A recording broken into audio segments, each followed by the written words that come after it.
नाज़रीन, अवामी न्यूज़ में ख़बरनि जो सिलसिलो जारी है। इन वक्त असीं तव्हांखे खिपरो में ख़बर ॾींदा हलूं त खिपरो में अवामी न्यूज़ पारां ॾिनल क़ौमी काज खे समूरे सिंध में भरपूर मोट मिली रही है। अवामी न्यूज़ जे चेयरमैन अब्दुल रज़ाक राजपूत खे समूरी सिंध में जस पेश करे रहिया आहिनि। इन मौक़े ते हथ जे हुनर खे हथी ॾियण जे लाइ मिट्टी जे थां तैयार कंदड़ मारूरनि जो अवामी न्यूज़ सां ॻाल्हाईंदे चवण हो त इन जे करे माना ख़ुशी मल्हाइण चाहियूं था असां। साईं बिल्कुलु ॾाढी असांजी दिलि ख़ुशि थींदी आहे भई वॾो हुनर आहे, तमामु सुहिणो हुनर आहे।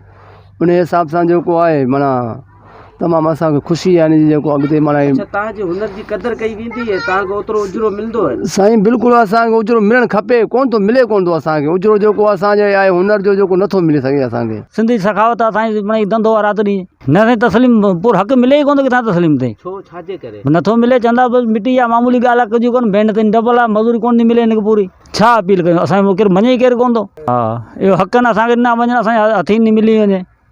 साईं दिलो आहे, साईं मटकी आहे, खीर विलड़न वारी साईं ॿिए घर दिल आहे, इन जेके पंहिंजे सिंध जी सखावत आहे असीं उहे तैयार कयूं था, माण्हुनि ताईं पहुचायूं था।